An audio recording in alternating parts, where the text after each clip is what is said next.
Hey everyone, welcome back to Steve's View. Let me be very clear from the beginning. What we're witnessing in Iran right now is not simply another cycle of protests, crackdowns, and temporary unrest. And it's not best understood as a morality play about good people versus a bad regime.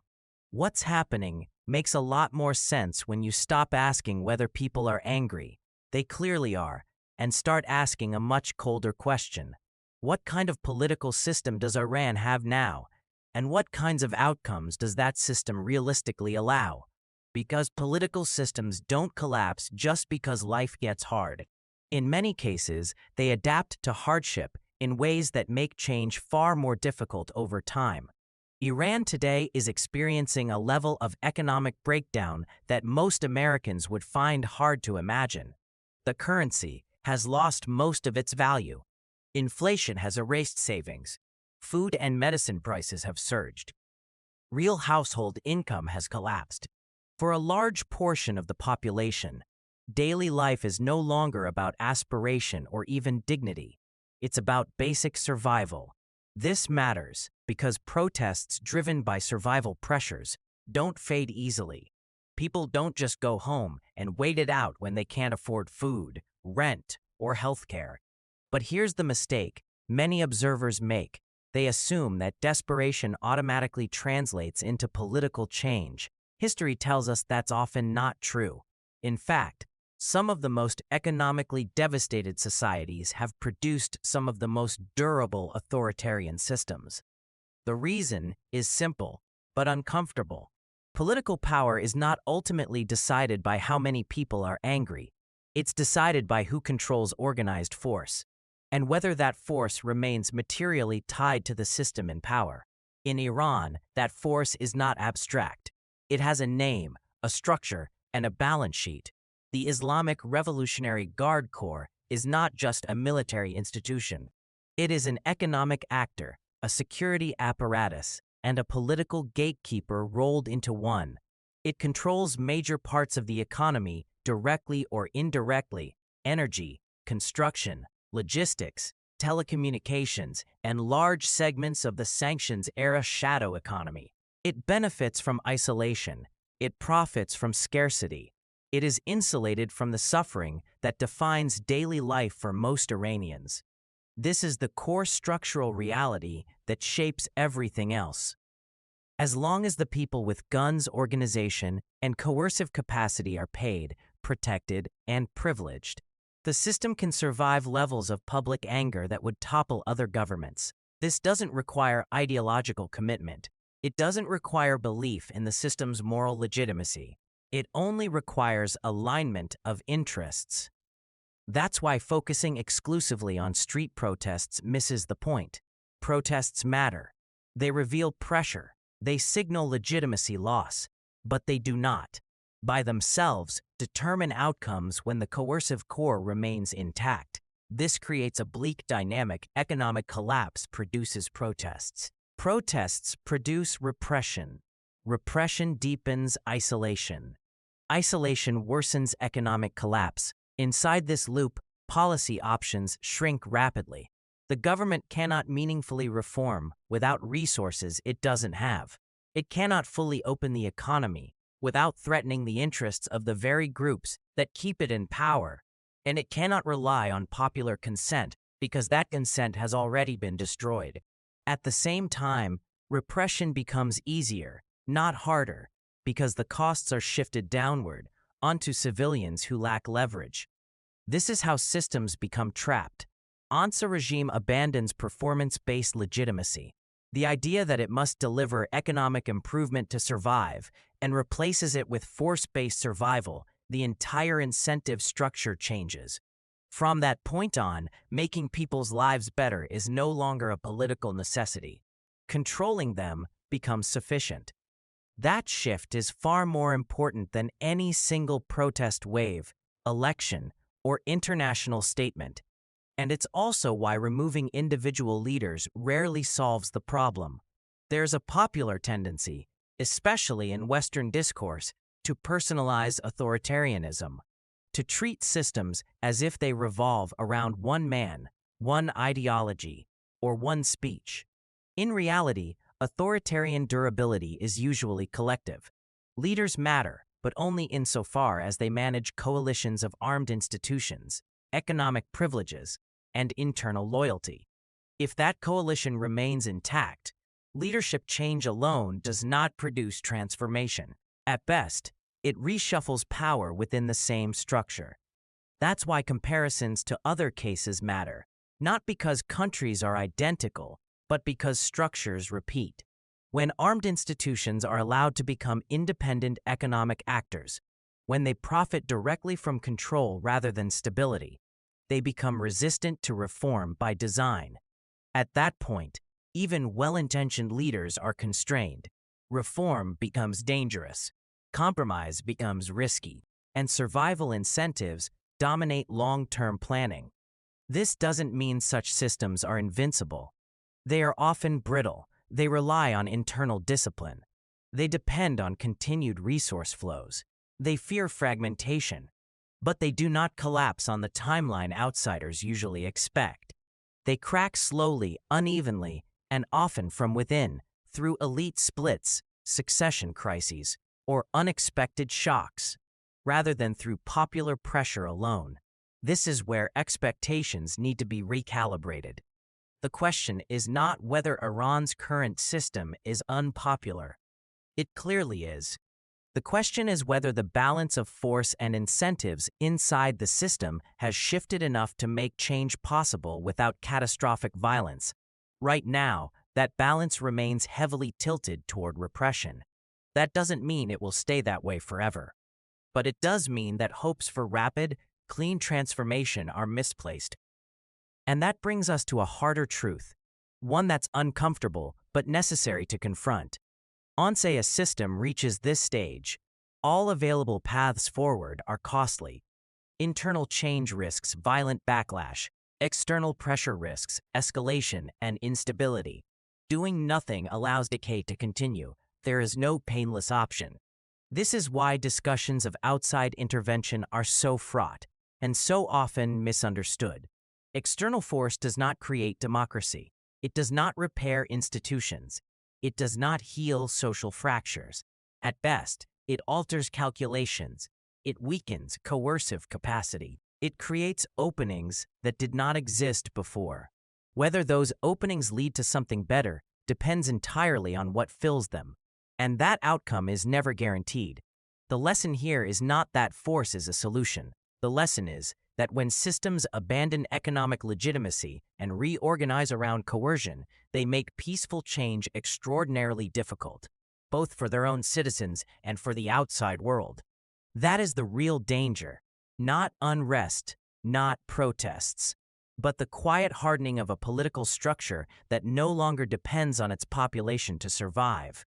That hardening happens long before collapse becomes visible, and once it's complete, history stops being a story of gradual reform and becomes a story of shocks, fractures, and irreversible choices. That's the point where Iran now stands. At the same time, it's important not to fall into the opposite trap. The idea that once a system hardens like this, the future is already written. Structures matter, but they are not destiny. Authoritarian systems that rely heavily on coercion often look strongest right before they begin to fracture. Not because popular pressure suddenly becomes decisive, but because the internal costs of maintaining control keep rising. Iran's system is no exception. The same structure that allows the regime to survive widespread discontent also creates long-term vulnerabilities. Economic isolation limits growth. Corruption hollows out institutions. Privilege breeds resentment, even within the elite. And eventually, succession becomes unavoidable. No political system built around a single aging figure can avoid the question of what comes next. Leadership transitions are dangerous moments for highly centralized systems. They force internal negotiations that are normally kept hidden. They expose factional rivalries. They test loyalty in ways that routine repression does not. This is one reason predictions about exact timelines are almost always wrong. Change rarely arrives on schedule. It arrives when multiple pressures align, when internal divisions intersect with economic strain and external shocks. That doesn't mean the current system is about to collapse tomorrow. It means the future is more contingent than it appears. The key point, though, is this: even if change comes, it is unlikely to look like the kind of clean transformation many people hope for. Removing a leader does not automatically dismantle the coercive institutions that sustain the system. If those institutions remain intact, they will shape whatever comes next, sometimes violently. This is why revolutions so often disappoint their own supporters. The problem is not lack of courage or conviction. The problem is that political structures outlast moments of uprising. If armed elites retain economic power, organizational cohesion, and immunity from accountability, they do not simply dissolve because public opinion shifts. They negotiate, they resist, they adapt, and sometimes they fragment, which can be even more dangerous. This is the hard reality behind many cases where authoritarian collapse did not lead to stability or freedom, but to prolonged chaos. That reality forces a difficult question. What, if anything, can change the balance when internal reform is blocked? The honest answer is that there are only a few possibilities.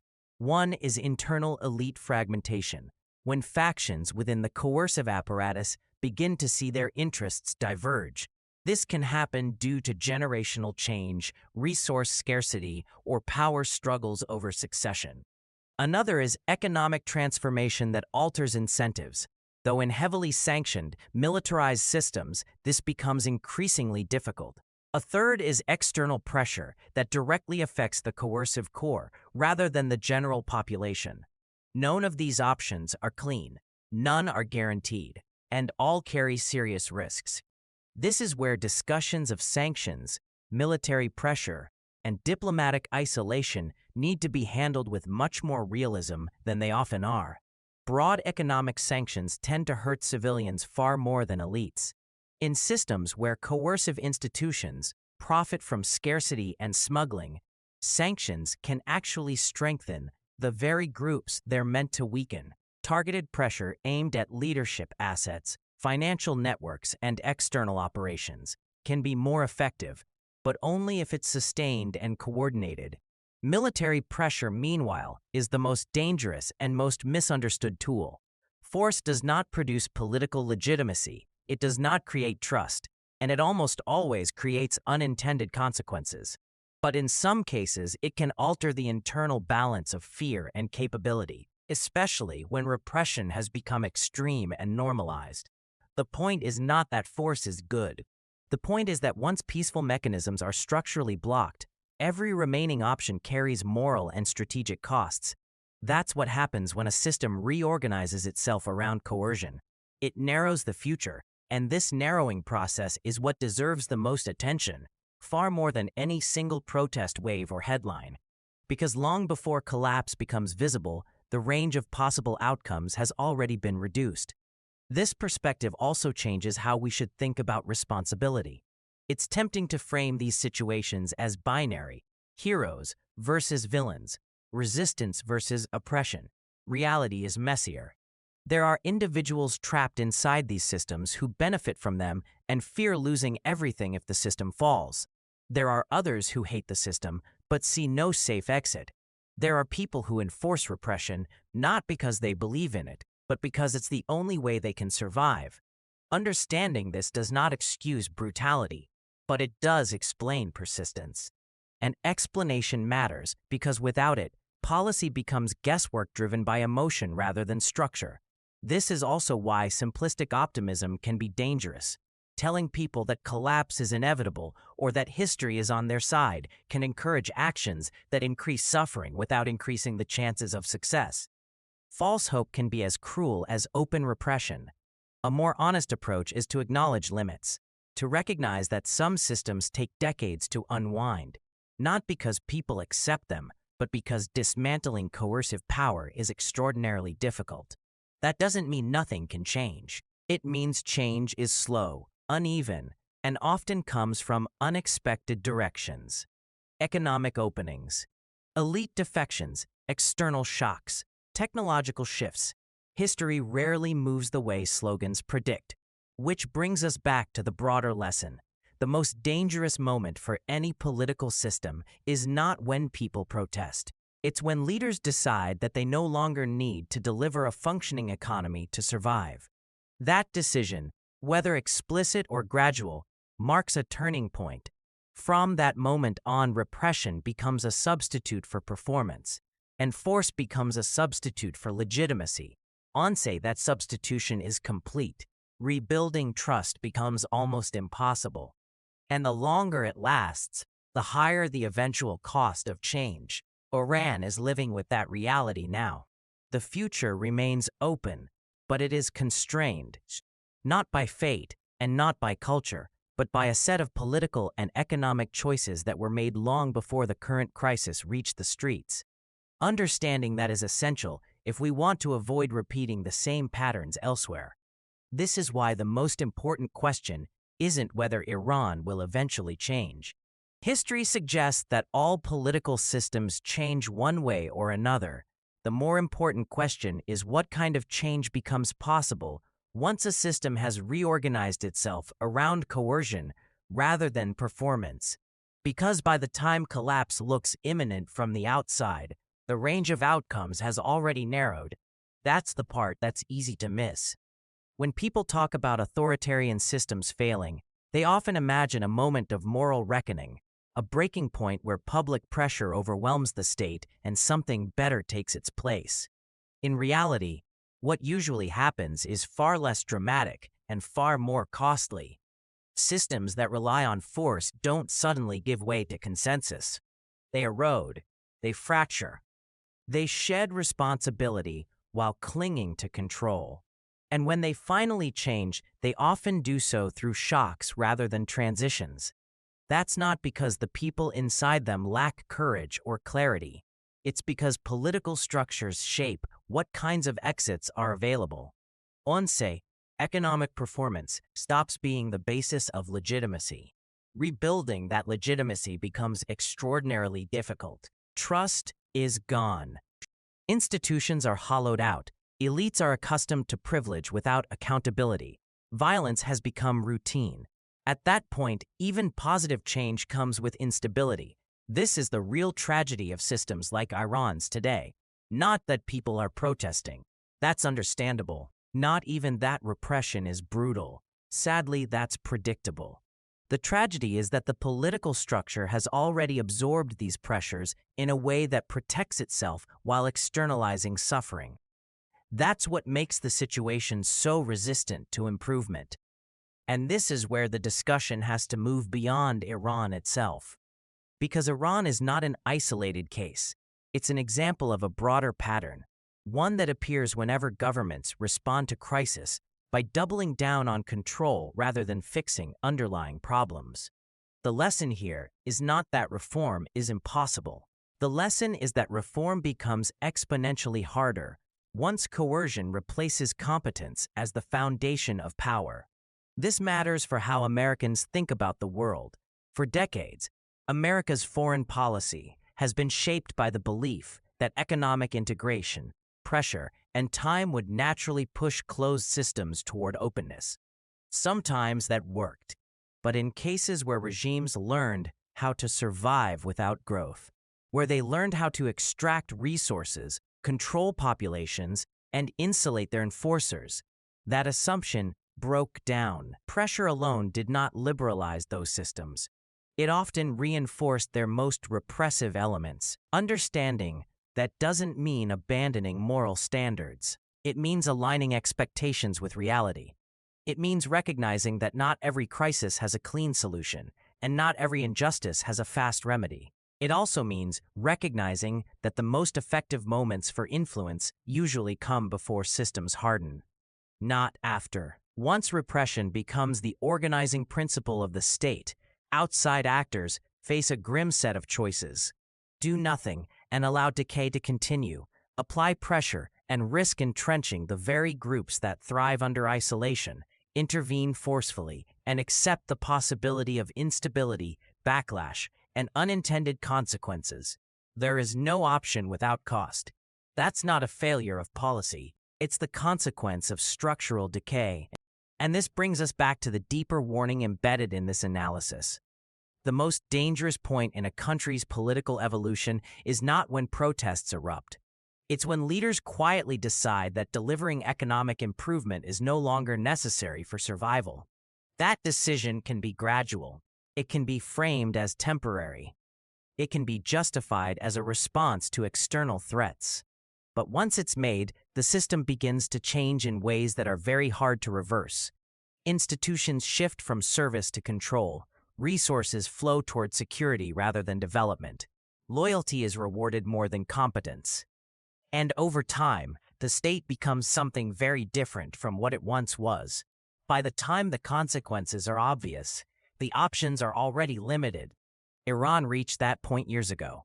What we're seeing now is not the beginning of the story, but the accumulation of choices made long before the streets filled with protesters. That doesn't mean the future is fixed.